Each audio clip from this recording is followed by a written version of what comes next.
To be or not to be? That is the question. We all know the question, but very few know the answer in our hearts.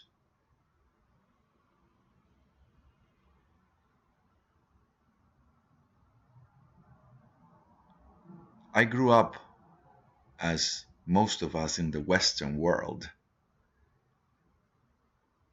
a Christian. And I went to a particular church where they challenged me to read the Bible and study it as a Berean. So I did that. And I came across certain parts where there is simply no appropriate answer. For example, Jesus died and the story says he died, and he was supposed to resurrect on the third day. Well, he died on Friday, and the church tells you he rose on the first day. Well, supposedly the Bible says also. So Saturday, Sunday, that's the second day. So that means that he is not the Christ. And while Christians, so-called Christians around the world, go to their leaders because they simply do not have an answer, because there is no answer, he did not fulfill the prophecy. He is not the Christ. Now, we all know this in our hearts, but we all choose to believe what somebody else tells us, right? So I did the same at that time. I went and I heard what somebody else said and accepted that as an answer. Well, I kept on reading and I found other things that didn't make sense. For example, when David saw a woman named Bathsheba, she happened to be married and she was very beautiful, and he didn't care because I think his name was Uriel. So he was a soldier, so he sent him to battle, and you can read the whole story. I don't remember the scriptures, but I can look it up. And he had him killed in battle, so he could keep the wife because actually I skipped part of the story. He had sex with her, and I'm sorry, I should have said he was intimate with her. Oh, okay, sorry.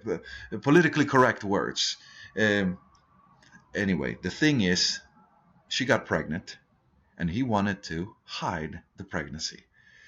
And the punishment that this so-called God of the Bible gives him is that he kills the child. Oh, okay.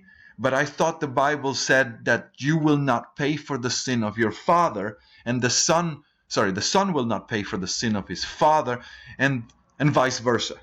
But here we see that the son has been punished for the sin of his father. Whoa, that doesn't seem right. But it's there in the Bible. It doesn't make sense because this God of the Bible is not just. And you can read and keep on reading, and you will believe what you want to believe, even if the evidence is right in front of you. Well, I came to a point where there was too much evidence, and I was in the search of the truth, not in the search of wanting to make my belief right. And for this, many of these so-called Christians will try to even kill you. Sad to say, but this is the way they behave. And you will read the comments all over the internet and the threats that they make. But anyway, so I continue looking for the truth. And so probably, I think it was about maybe 2 years ago, I came across this author, Neil. His name is Neil. I don't remember actually his last name. Okay. And he talks about I am, the power of I am. And there I learned something. He was using the verse where Moses comes to speak to the bush, which supposedly is God, the bush that is on fire. And he asks him, well, what am I going to tell Pharaoh? I mean, what is the name of the God who sent me to liberate the people from Egypt, right? And this is a story. And I come to believe that the Bible has some truth and a lot of lies. So there are certain things that kind of make sense. For example, the I am. So this supposed God says that his name is I am. And he says, I am that I am. I am the grand I am. And that made sense. It made sense because, you see, I am, for example, the tree, right? I am the beautiful bird. I am the ugly bird also. In fact, I am all. I am one. So the message is to understand that there is no difference between what we think of beautiful, what we think as important, and what we think as not important, or what we even think as dirty. There is only one. That is the point. And so as I continued to understand more of this message, I realized that when you read the Bible, you come to understand that God in the Bible kills more innocent people than even Satan. So who is Satan? Well, if you really start looking inside of you, as the Bible says that the kingdom is within you, then you will realize that you are one. You are one. That you are. The name of God, the secret name of God is I am, right? So, I am one, and I am most of the time someone who does what is good. But sometimes I do what we called wrong. So the Bible is really teaching us that we are, or that I am, because there's no we, there's only one.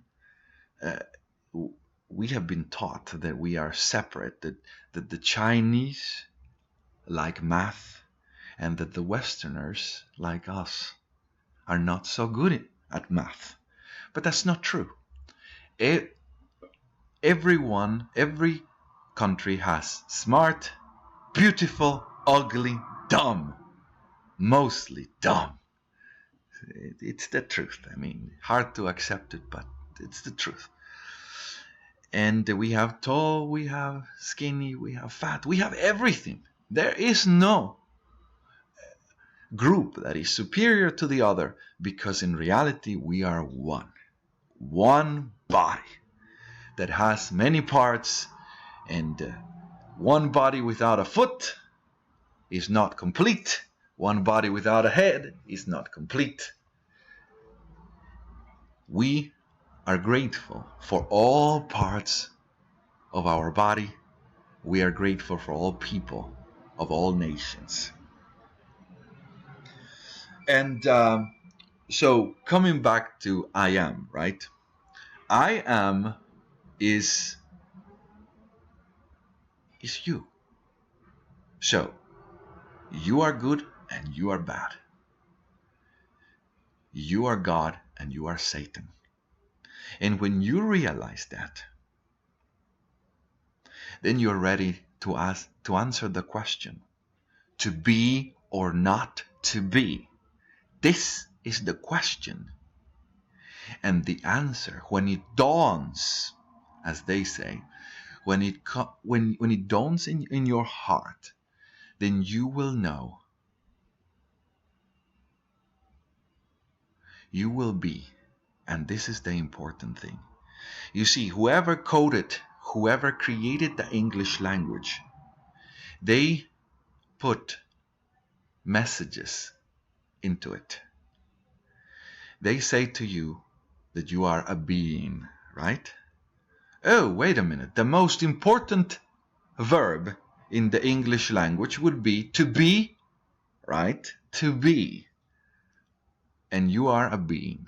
So basically you are the verb who is experiencing the, oh, I am beautiful. I am smart.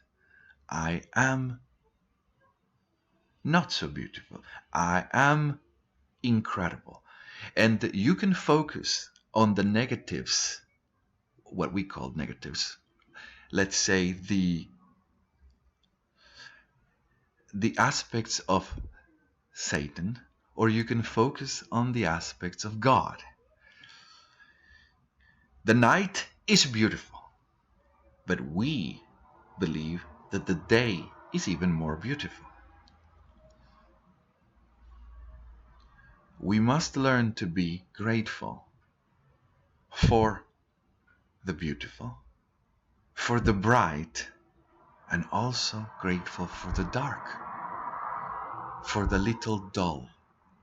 Isn't it sleeping more comfortable at night? Isn't it more romantic to have a dinner than to have a breakfast? So one must learn that all is beautiful. All. So the people of the north, the blonde hair and the blue-eyed, find the dark people beautiful, and vice versa.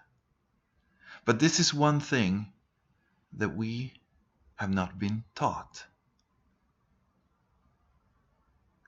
But this is one thing that I, who have lived in many countries around the world and who speaks many languages, has seen.